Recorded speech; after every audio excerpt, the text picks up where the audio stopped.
Gravando.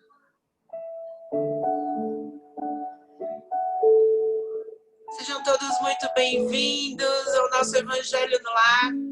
Toda sexta-feira online, às 20 horas. Que Jesus possa nos abraçar a todos. Vamos envolvendo a Cláudia, que nos trará a oração inicial. E assim, vamos pensar no Mestre Jesus, aquele ser maravilhoso, cheio de luz, aos irmãos espirituais que aqui também se encontram, e vamos pedir a proteção, e vamos fazer oração que o Pai nos deixou. Pai nosso que estais no céu, santificado seja o vosso nome, venha a nós o vosso reino, seja feita a vossa vontade, assim na terra como no céu. O pão nosso de cada dia nos dai hoje, perdoai as nossas dívidas, assim como perdoamos os nossos devedores. E não os deixeis cair em tentação, mas livrai-nos do mal. Amém. Que assim seja. Graças a Deus. Nós vamos iniciar... Ah, desculpa, Florial, é você. Desculpa aí. Boa noite a todos, tranquilo. Vamos fazer o preparo do nosso Evangelho com a leitura do livro Pão Nosso, psicografado pelo nosso querido Francisco Cândido Xavier e ditado pelo Espírito Emmanuel. O tema de hoje é a lição número 11, cujo título é O Bem Incansável. E traz um excerto que foi retirado da segunda carta aos Tessalonicenses, no capítulo 3, no versículo 13, que Paulo diz: E vós, irmãos, não vos canseis de fazer o bem. E Emmanuel trabalha esse excerto da seguinte forma: é muito comum encontrarmos pessoas que se declaram cansadas de praticar o bem. Estejamos, contudo, convictos de que semelhantes alegações não procedem de fonte pura. Somente aqueles que visam determinadas vantagens aos interesses particularistas na zona do imediatismo adquirem o tédio vizinho da desesperança quando não podem atender a propósitos egoísticos. É indispensável muita prudência quando essa ou aquela circunstância nos induz a refletir nos males que nos assaltam, depois do bem que julgamos haver semeado ou nutrido. O aprendiz sincero não ignora que Jesus exerce o seu ministério de amor sem exaurir-se desde o princípio da organização planetária. Relativamente aos nossos casos pessoais, muita vez terá o mestre sentido o espinho de nossa ingratidão, identificando-nos o recuo aos trabalhos de nossa própria iluminação. Todavia, nem mesmo verificando-nos os desvios voluntários e criminosos, jamais se esgotou a paciência do Cristo, que nos corrige, amando e tolera, edificando, abrindo-nos misericordiosos braços para a atividade renovadora. Se Ele nos tem suportado e esperado através de tantos séculos, por que não podemos experimentar de ânimo firme algumas pequenas decepções durante alguns dias? A observação de Paulo aos Tessalonicenses, portanto, é muito justa. Se nos entediarmos na prática do bem, semelhante desastre expressará, em verdade, que ainda nos não foi possível a imersão do mal de nós mesmos. Emmanuel, como sempre, ele puxa as nossas orelhas com muito amor e carinho. Ele nos faz recordar, porque depois de 2000 anos, Jesus traz os seus ensinamentos, nós ainda precisamos aprender. E o que Paulo quer nos ensinar com essa passagem, da qual Emmanuel vai nos traduzir? Que o bem não deve ser algo que se canse. Porque se nós fizermos o bem e nos sentirmos cansados, nós estaremos cansados porque o bem não foi em função do outro, mas foi um bem feito em função de nós mesmos. Um bem, como diz Emmanuel, egoístico. É aquele bem que nós esperávamos um retorno, um agradecimento. Paulo, quando dirige essa expressão aos Tessalonicenses, e Emmanuel, quando nos traz esse alerta, nos mostra que fazer o bem deve ser algo incansável, muito pelo contrário, deve ser algo prazeroso, porque fazer o bem não significa que quem está recebendo o bem será o grande beneficiário, porque o grande beneficiário somos nós mesmos.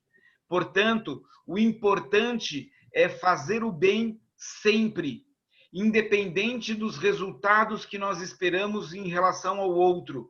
O importante é o resultado que nós devemos esperar de nós mesmos, que é fazer o bem, fazer o bem, fazer o bem sempre. Sigamos essa lição do nosso querido Emmanuel e lembremos sempre dessa passagem de Paulo, que nós não devemos nos cansar do bem, nós devemos nos fatigar e nos deliciar dos prazeres de fazer o bem, porque fazer o bem significa fazer o amor, é transpor o amor, e, portanto, vamos espalhar e espargir amor por todos os cantos desse universo. E o nosso planeta precisa desse amor, precisa do bem. Façamos o bem. E agora, nesse clima de harmonia, de tranquilidade, de serenidade, todos nós vamos envolver fluidos de gratidão a Regina, que se preparou para essa leitura e comentário do Evangelho da noite. E, Regina, é um bom trabalho para ti. Obrigada. É praticamente uma continuação do nosso assunto, né? É exatamente por esse caminho que nós vamos. Nós vamos falar sobre o capítulo 13, que a mão esquerda não saiba o que faz a direita, né? No item 4, os infortúnios ocultos. Nas grandes calamidades, a caridade se agita e vence generosos impulsos para reparar os desastres. Mas, ao lado desses desastres gerais, há milhares de desastres particulares que passam desapercebidos de pessoas que jazem num miserável catre, sem se queixarem. São esses os infortúnios discretos e ocultos que a verdadeira generosidade sabe descobrir, sem esperar que venham pedir assistência. Quem é aquela senhora de ar distinto, de traje simples, mas bem cuidados, seguida de uma jovem que também se veste modestamente? Entra numa casa de aspecto miserável, onde sem dúvida é conhecida, pois a porta é saudada com respeito. Para onde vai? Sobe até a água furtada. Lá vive uma mãe de família, rodeada pelos filhos pequenos. À sua chegada, a alegria brilha naqueles rostos emagrecidos. É que ela vem acalmar todas as suas dores. Traz o necessário, acompanhado de suaves e consoladoras palavras, que fazem aceitar a ajuda sem constrangimentos, pois esses infortunados não são profissionais de mendicância. O pai se encontra no hospital e, durante esse tempo, a mãe não pôde suprir as necessidades. Graças a ela, essas pobres crianças não sofrerão nem frio nem fome. Irão à escola suficientemente agasalhadas e no seio da mãe não faltará o leite para os menorzinhos. Se uma entre elas adoece, não lhe repugnará prestar-lhe os cuidados materiais. Dali, seguirá para o hospital, levar ao pai algum consolo e tranquilizá-lo quanto à sorte da família. Na esquina, uma carruagem à espera, verdadeiro depósito de tudo que vai levar aos protegidos, que visita sucessivamente. Não lhes pergunta pela crença nem pelas opiniões, porque para ela todos os homens são irmãos e filhos de Deus. Fim da visita, ela diz a si mesma: comecei bem o meu dia. Qual é o nome? Onde mora? Ninguém o sabe. Para os infelizes, tem um nome que não revela a ninguém, mas é o anjo da consolação. E à noite, um concerto de bênçãos se eleva por ela ao Criador. Católicos, judeus, protestantes, todos a bendizem. Por que se veste tão simplesmente? Para não ferir a miséria com o seu luxo. Por que se faz acompanhar da filha adolescente? Para lhe ensinar como se deve praticar a beneficência. A filha também quer fazer a caridade, mas a mãe lhe diz: que podes dar, minha filha, se nada tens de teu? Se te entrego alguma coisa para dar aos outros, que mérito terás? Serei eu, na verdade, quem farei a caridade, e tu quem terás o mérito? Isso não é justo. Quando formos visitar os doentes, ajuda-me-ás a cuidar deles, pois dar-lhes cuidados é dar-lhes alguma coisa. Isso não te parece suficiente? Nada mais simples. Aprende a fazer costuras úteis e assim confeccionarás roupinhas para essas crianças, podendo dar-lhes alguma coisa de ti mesma. É assim que esta mãe verdadeiramente cristã vai formando sua filha na prática das virtudes ensinada pelo Cristo. É espírita? Que importa? Para o meio em que vive é a mulher do mundo, pois sua posição o exige. Mas ignoram o que ela faz, mesmo porque não lhe interessa a outra aprovação que é a de Deus e da sua própria consciência. Um dia, porém, uma circunstância imprevista leva à sua casa uma de suas protegidas para lhe oferecer trabalhos manuais. Psiu, disse ela, não contes a ninguém. Assim falava Jesus. Então a gente já parte daí, né? A gente não precisa receber a gratidão, nem o mérito aos olhos de todos na Terra, né? Sobre as nossas atitudes generosas, as nossas atitudes de amor e de carinho, mas devemos fazê-las sempre de coração, né? E por que não o fazemos na maioria das vezes? Ou então, por que não pedimos a ajuda também, né? Pelo orgulho, né? O orgulho é uma coisa que nos compromete desde o nosso nascimento até nosso desencarne, né? E sendo assim, praticamente adotado pelo egoísmo, né? O orgulho e a falta de humildade são filhas do egoísmo. Quando a gente vive egoisticamente dentro de nós mesmos, é muito difícil praticar alguma caridade. E nós sabemos que a norma espírita, né? Quase digamos que o lema é fora da caridade não há salvação, que nos disse Jesus, né? Então a caridade é tamanha a nossa responsabilidade para com ela, mas caridade nós estamos falando de infortúnios e não só materiais, né? Aqui mesmo no nosso texto fala sobre a gente, nas pandemias, nas tragédias, nos desastres naturais, é fácil. É bem mais provável que se descubra esse sentimento, né? Aflora no ser humano uma certa piedade, né? Fica fácil de se ver gestos de generosidade, de amor, né? De ajuda.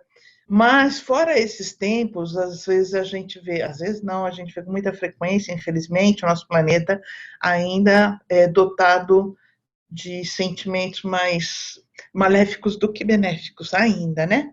E a gente não se importar muito, né? Os homens não se importarem muito com o que se passa com o outro que está ao seu lado, o seu amigo, o seu parente, seu pai, sua mãe, filhos, colegas de trabalho, que às vezes não precisam de nada material, precisam sim de uma palavra amiga, né? Eles precisam lutar junto com você diante de alguma adversidade, precisam de palavras que lhes tragam um pouquinho mais de amenidade na vida. Hoje em dia, quando nós temos esses problemas de depressão, de ansiedade, o índice de suicídio subindo assustadoramente, né? A gente vê até no nosso grupo. São coisas bem complicadas. Então, assim, quais são esses infortúnios ocultos? Ocultos são exatamente aqueles das pessoas que não falam, não pedem, mas que necessitam assustadoramente, né?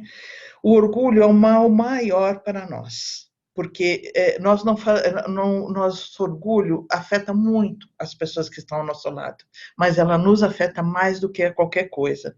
Quando nós fazemos algum bem ao outro, necessitando de ser reconhecido, o nosso bem já perdeu todo o mérito, né? Nós devemos fazer o bem porque nos sentimos bem, porque isso tem que ser o nosso norte, né? Essa tem que ser a nossa meta. Então, fazer o bem é a nossa evolução, essa é no sentido da nossa vida. Nas grandes calamidades, fazer o bem fica simples, fazer o bem cotidianamente é bem mais complicado. Temos que fazer. Às vezes a gente tem dificuldade de acreditar nos desígnios de Deus. E se nós confiarmos, nós não precisamos nos preocupar com o nosso amanhã, com o nosso depois, acumular, tudo bem, faz parte se merecemos, se ganhamos o nosso dinheiro justamente, se ele veio através do nosso trabalho, nós merecemos um certo conforto, mas não acumuladamente, né? A gente pode muito bem auxiliar as pessoas que estão ao nosso lado, e isso denota tempo.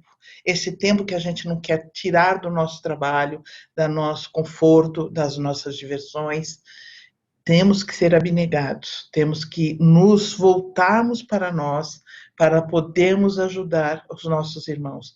Isso é evoluir. E dentro dessa evolução, eu realmente, como diz o Florial, eu fui atrás de várias coisinhas para falar para vocês, e uma coisa assim que me deixou bem, bem feliz foi conhecer a história de uma amiga nossa, né? Eu acho que todos podemos considerar amiga, que começou lá nos tempos de Jesus, que se chamava Joana de Cusa, né? E ela era de uma família hebraica, né? Esposa de um senhor, onde todos, né, tinham que seguir o que o senhor da casa, o marido, falasse, né? Mesmo que você pudesse ou não concordar, imagina, naqueles tempos não tinha concordância ou não, então, concordando ou não, você faria, achando errado ou não, você faria, e ela tinha vários problemas.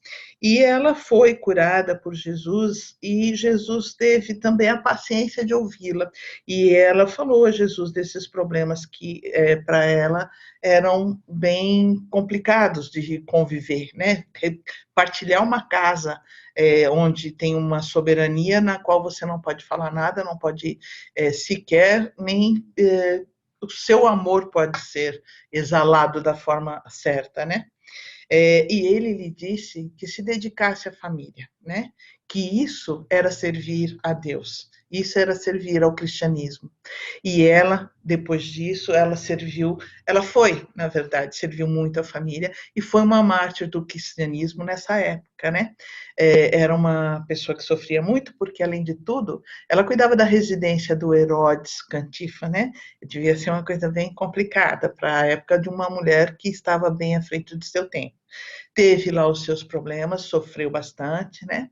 Então, mais tarde, ela reencarnou, bem mais tarde, no México, e ela foi também uma mulher à frente do seu tempo, como das outras vezes, e também passou por muitos sofrimentos, porque resolveu não se casar, foi para um convento e era uma abadesa. E ela era uma poetisa e ela falava muito sobre coisas, ela era muito a favor da igualdade, ela pregava a igualdade, que tínhamos que ser todos iguais, que não teríamos que sofrer tanto, que deveríamos ser tratados com justiça, né?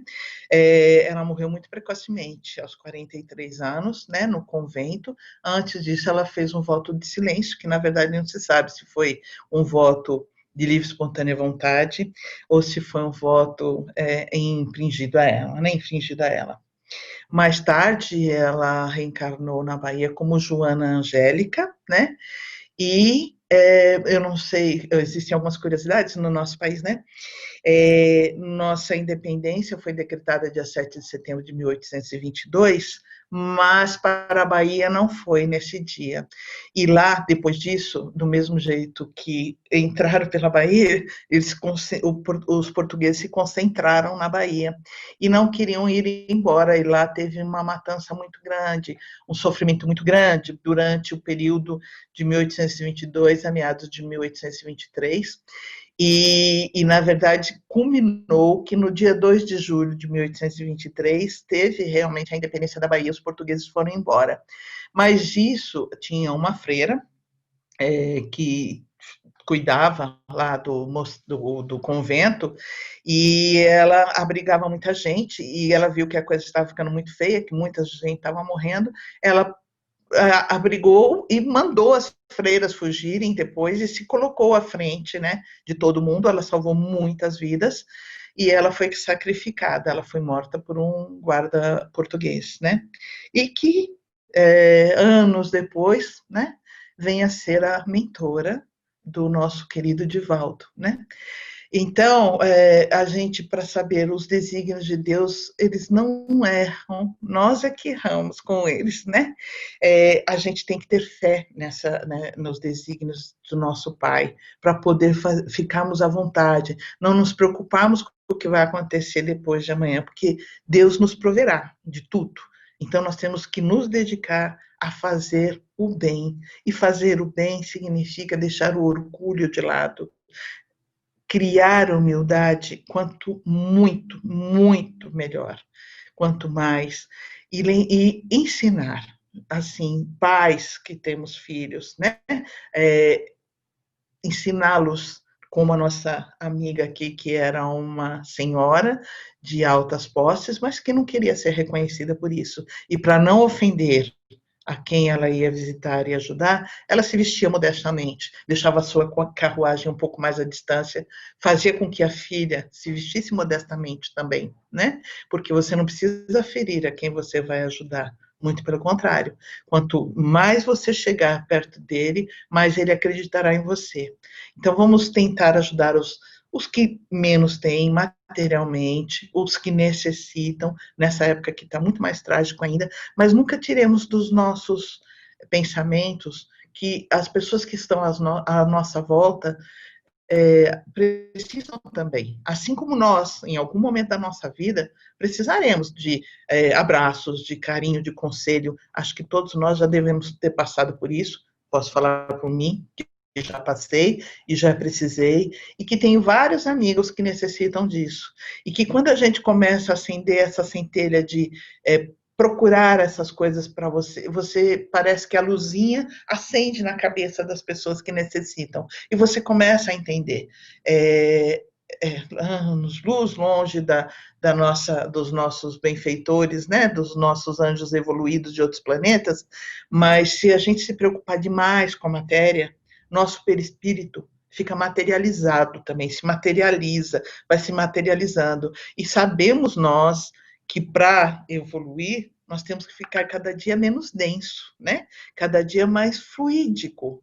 Então, nós precisamos tirar essa carapaça material que nós temos, tentar abrir o nosso coração, tirar esse orgulho que endurece o nosso coração, né? Para podermos evoluir conforme o exemplo que nós temos da Joana de Ângeles, que sofreu, passou por algumas, né? Algumas encarnações, que a gente só citou as 3 maiores que a gente conhece, mas que, assim, nenhuma delas foi fácil. Nunca será fácil, porque nós não estamos ainda nessa época de facilidades. Sempre vai ser uma luta, mas que essa luta seja feita alegre, com o coração leve, né?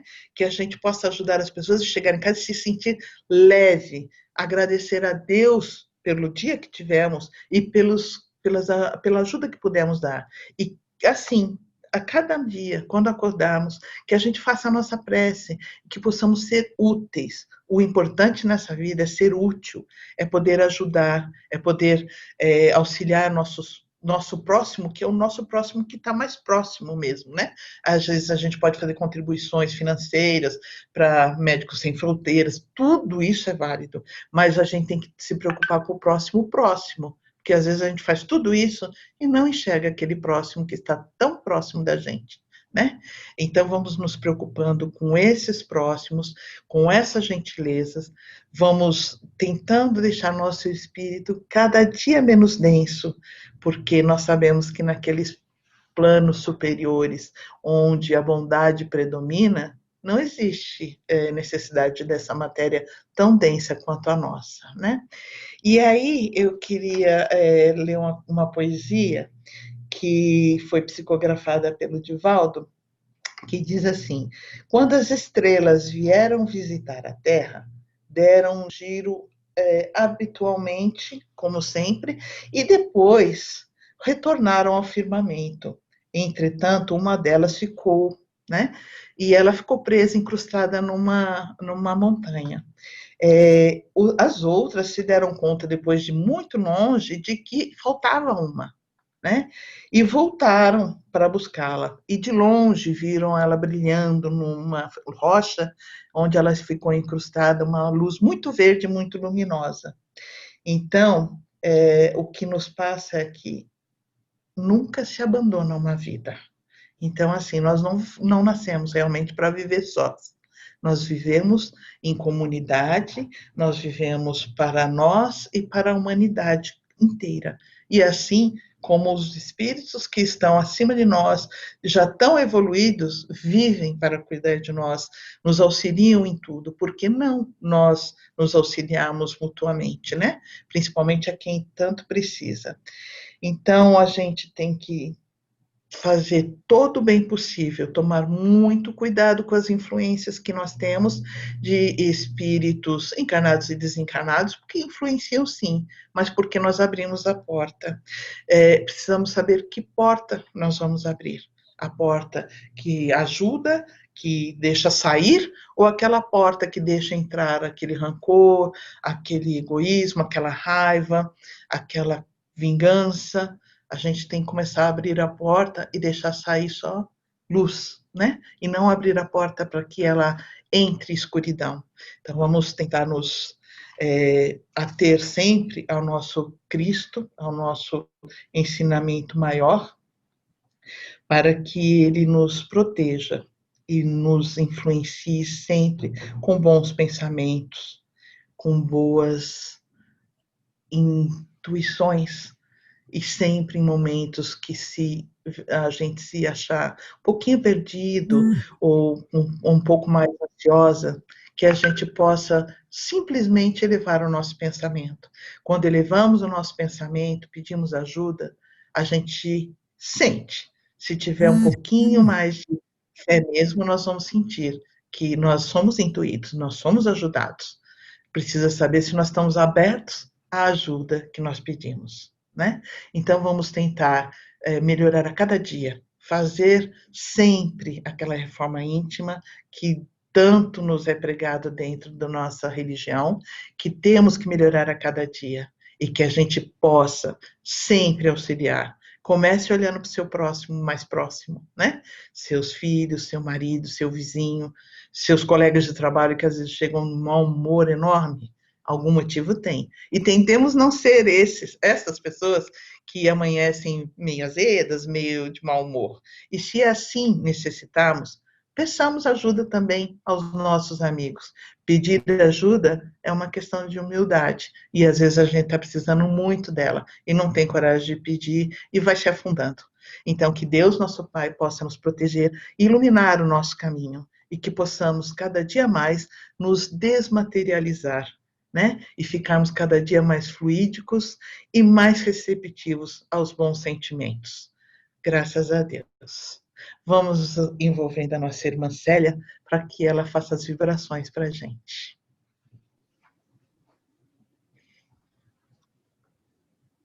Obrigada, Regina, por esse evangelho maravilhoso. Vibrações. Em tranquila serenidade e confiantes no Divino Amigo Jesus, abramos o coração em vibrações de amor, paz, harmonia e fraternidade, para que possamos colaborar na construção de um mundo melhor. Vibremos para que haja paz no mundo e no Brasil e que todos os governantes sejam realmente auxiliares de Jesus. Vibremos por todos os enfermos, inclusive aquele que conhecemos em particular. Vibremos por todas as crianças e por todos os jovens para que tenham uma orientação segura perante a vida. Vibremos por todos os idosos, envolvendo-os em carinho. Vibremos por todos aqueles que desconhecem as leis de Deus. Vibremos pelos desesperados e pelos que tentam abreviar a vida. Vibremos por todos aqueles que estão desempregados, para que tenham esperança e certeza de dias melhores. Vibremos por aqueles que adentraram nos caminhos dos vícios, para que possam libertar-se das dependências químicas. Vibremos por todos os servidores de Jesus, para que perseverem em seus compromissos luminosos. Vibremos pela confraternização religiosa e para que o Evangelho de Jesus penetre em todos os lares. Vibremos por esta casa que nos oferece oportunidades grandiosas de aprendizado e trabalho no bem. Vibremos pelos nossos lares, envolvendo toda a nossa família em vibrações de respeito, fraternidade e amor. Vibremos para que possamos perseverar em nossos melhores propósitos. Que assim seja. E agora vamos envolvendo com muito carinho a Vera, que trará para nós a prece de encerramento. E assim, mais uma vez, vamos agradecendo a Deus, o nosso Pai Criador, por mais esta oportunidade de estarmos reunidos em seu nome. Agradecemos ao Mestre Jesus por toda a força que Ele nos tem dado. Agradecemos a toda a espiritualidade amiga presente. E rogamos ao nosso amigo Jesus para que Ele possa nos fortalecer a nossa fé, fortalecendo-nos para que nós possamos ter dias melhores. E assim, vamos pedindo licença para encerrar o Evangelho da noite. E assim seja, graças a Deus. Graças a Deus.